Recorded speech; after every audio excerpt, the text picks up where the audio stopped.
ဒီဇလန်းကမြန်မာပြည်အထက်ပန်းကရွာကလေးရွာမှာတကယ်ဖြစ်ခဲ့တာမှာလူတွေကတရေတဲ့ကြောက်ဖို့ကောင်းတာအတ္တဆူလာကိုပြသွားတဲ့ဖြစ်ရပ်တစ်ခုပေါ့မင်းလူတီလာတရေဆိုတာတကယ်တော့အညိုးတွေမကျေနပ်မှုတွေနဲ့အတိတ်မှာပိတ်မိနေတဲ့စိတ်အကျွဲကြံတွေပဲလွန်ခဲ့တဲ့နှစ်ပေါင်း30ကျော်ကအဲ့ဒီရွာမှာဥပအေးဆိုတဲ့တထေးကြီးတယောက်ရှိခဲ့တယ်။သူကရွာမှာအချမ်းသာဆုံးဖြစ်တယ်လို့အစွဲအလန်းအကြီးဆုံးနဲ့အလိုရမတ်အကြီးဆုံးလူတယောက်ပေါ့။သူပိုင်တဲ့မြေခွက်တွေရွှေအိုးတွေကိုသူတည်ရင်တောင်ဘသူ့ကိုမှမပေးချင်ဘူး။ဒီနေ့ဥပအေးရုတ်တရက်ဆုံးသွားခဲ့တယ်။ဒါပေမဲ့ထူးဆန်းတာကသူဆုံးပြီး9ရက်မြောက်နေ့ကစပြီးအဲ့ဒီအိမ်ကြီးတဲကနေညတိုင်းညီးညူတန်တွေကြားနေရတာပဲခြံဝင်းထဲမှာခြေတံပြင်းပြင်းတွေရှောက်နေတန်တန်တစ်တာကြီးကိုဆွဲနေတန်တွေပေါ့ရွာသားတွေကပြောကြတယ်ဥပအေးတရားတော့ဥစ္စာဆောင်ထင်နေပြီတဲ့လူတွေကတော့တရေဆိုပြီးကြောက်ကြတာပေါ့ဒါပေမဲ့တကယ်အမှန်တရားကဥပအေးဟာသူ့ရဲ့စီးစိမ်ဝေအပေါ်မှာထားခဲ့တဲ့မလွတ်နိုင်တဲ့စိတ်ကြောင့်ကိုတန့်ချေချင်းခတ်ပြီးအချင်းကြားထားခဲ့တာပါသူ့သားသမီးတွေကအိမ်ပေါ်မှာအမွေလူပြီးရန်စစ်နေကြခြင်းပါသူကတော့အမှောင်ထဲမှာပူလောင်နေတဲ့စိတ်နဲ့တယောက်သေးကြံခဲ့ရတယ်ဥပအေးဆုံးပြီးကလားလောက်အကြာမှာတော့ရွာထဲကမောင်ဖုံးဆိုတဲ့လူငယ်လေးတယောက်အဲ့ဒီအိမ်ကြီးတဲကိုမတော်တဆရောက်သွားခဲ့တယ်။သူကအကြောက်အလန့်တိတ်မရှိသလိုဥပအေးရဲ့နောက်ဆုံးအချိန်တွေကိုသိချင်နေသူပေါ့။ညတန်းခေါက်ရန်အချိန်မှာမောင်ဖုံးတယောက်အိတ်ကန်ထဲမှာထိုင်နေတော့လေအေးကြီးတစ်ချက်ဝေကနေတိုက်သွားတယ်။တပြိုင်နက်ထဲမှာတဲ့နောက်ဖဲကနေဒုံဆိုတဲ့အတန်ကြီးနဲ့အတူတဆုံတယောက်ကတန်ချေချင်းခတ်ပြီးလမ်းလျှောက်လာတဲ့အတန်ကိုအတိုင်းသားကြားလိုက်ရတယ်။ခဏနေတော့မောင်ဖုံးရဲ့ရှေ့မှာပုံရိပ်တစ်ခုထင်လာတယ်။အဲ့ဒါဥပအေးပဲ။ဒါပေမဲ့တတိကြီးရိုးပေါက်မနေတော့ဘူး။မျက်လုံးတွေကနက်ဆိုင်ပြီးအားငယ်ရိပ်တွေအပြည့်နဲ့မောင်ဖုံးကတက်တိမွေးပြီးမေးလိုက်တယ်။ဦးလေးဘာလို့မချွတ်မလွတ်နိုင်တဲ့ဒီမှာရှိနေရတာလဲတဲ့။ဥပအေးတဲ့ပုံရိပ်ကတုံရီနွေးလက်တွေနဲ့သူ့ဖတ်ထားတဲ့တန်တစ်တာအိုကြီးကိုညွှန်ပြလေ။အဲ့ဒီတစ်တာထဲမှာသူတစ်သက်လုံးစုဆောင်းခဲ့တဲ့ရွှေတွေမြေစာချုပ်တွေရှိနေရပေါ့။သူကတိုးလေးကတ်ပြောတယ်။ငါသီစီတွေကိုသူတို့ဖျောက်ပစ်ကြလိမ့်မယ်။ငါမပေးနိုင်ဘူး။ဒါတွေကငါအသက်ပဲတဲ့။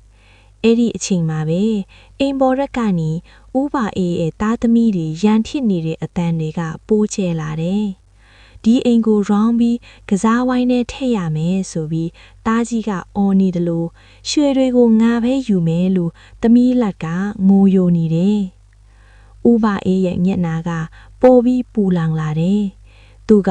တရေဖြစ်နေတာမဟုတ်ဘူး။သူက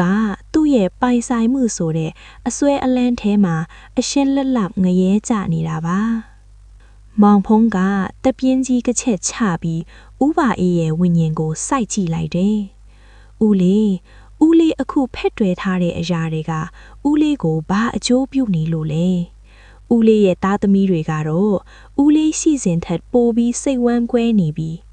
ဦးလေးဒီပစ္စည်းတွေကိုစောင့်ရှောက်နေလေသူတို့ကပိုပြီးလောဘတက်လီဖြစ်နေမှာပဲဥပအေးရန်ဝိညာဉ်ကတုံလွတ်သွားတယ်သူကတန်တစ်တာကြီးကိုကြည့်လိုက်အပေါ်ရက်ကရန်ဖြစ်နေတဲ့တန်တွေကိုနားထောင်လိုက်ငါမလွတ်နိုင်ဘူးဒါတွေကငါသွေးငါချွေးတွေပဲလို့သူကတိုးလေးပြန်ပြောတယ်မောင်ဖုံးကဆက်ပြောတယ်ဦး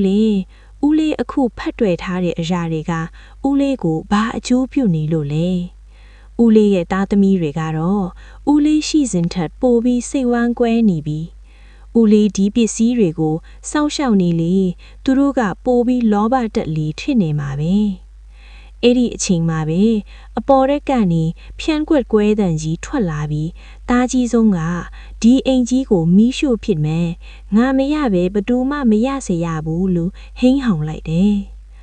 ဥပါအေးရဲ့ဝိညာဉ်မျက်လုံးထဲမှာအလင်းတစ်ချက်ဖြတ်ခနဲလက်သွားတယ်။သူတစ်သက်လုံးတန်ဖိုးထားခဲ့တဲ့အရာတွေကအခုတော့သူ့မိသားစုကိုဖျက်ဆီးနေတဲ့လက်နက်တွေဖြစ်နေပါလားဆိုတာကိုသဘောပေါက်သွားပုံရတယ်။ဝိညာဉ်ရဲ့လက်တွေကတဖြည်းဖြည်းချင်းတန်တစ်တာကြီးပေါ်ကလော့ကျသွားတယ်။တပြိုင်နက်ထဲမှာပဲခြေတော့ကတန်ချေချင်းတန်တွေကလည်းတဖြည်းဖြည်းတိတ်ဆိတ်သွားတယ်။နောက်ဆုံးတော့ဥပါအေးရဲ့ဝိညာဉ်ကတန်တစ်တာကြီးကိုနောက်ဆုံးအချိန်လွှဲကြည့်ပြီးခါသီးစွာပြုံးလိုက်တယ်။သူလွတ်လိုက်တဲ့အချိန်မှာပဲထူးချမ်းတဲ့အလင်းတောင်တစ်ခုကသူ့ကိုလွမ်းကုန်သွားပြီးဝိညာဉ်ကတဖြည်းဖြည်းကြည်လင်လာခဲ့တယ်။အဲ့ဒီညမှာပဲအိမ်ပေါ်ထဲမှာမီးဆွဲလှုပ်ဆန်နေတဲ့ရံပွဲကလည်းအံ့ဩစရာကောင်းစွာရပ်တန့်သွားတယ်။သားသမီးတွေက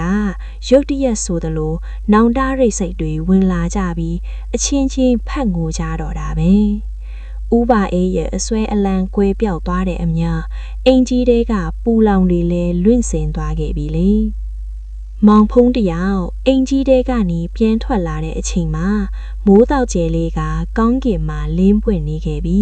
။သူသိလိုက်ရတာတခုရှိတယ်။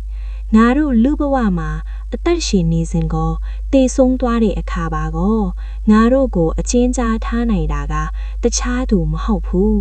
ငါတို့ကိုယ်တိုင်ဖန်တီးထားတဲ့လောဘနဲ့အစွဲအလန်းနေနဲ့ဆိုတာပါပဲမောင်ဖုံးဟာရွာလန်းတိုင်းရှောက်နေခြင်းသူ့ရဲ့ကိုယ်ပိုင်ပစ္စည်းလေးတွေကိုငုံကြည့်မိတယ်ငါသိရင်ဒါတွေကငါ့ကိုအချင်းကြားထားမလားဒါမှမဟုတ်လွတ်မြောက်ခွင့်ပေးမလားဆိုတဲ့အတွေးနဲ့ပေါ့မိတ်ဆွေမင်းဒီနေ့အသေးအတန်ဖတ်တွယ်ထားတဲ့အရာတွေကမင်းအတွက်စီးစိမ်လားဒါမှမဟုတ်တန်ချီချင်းလားလွတ်မြောက်ခြင်းရင်လက်ကိုအရင်လျှော့လိုက်ပါနောက်ထပ်တစ်ပုဒ်မှာပြန်လဲဆုံတွေ့ကြပါအောင်မယ်နော်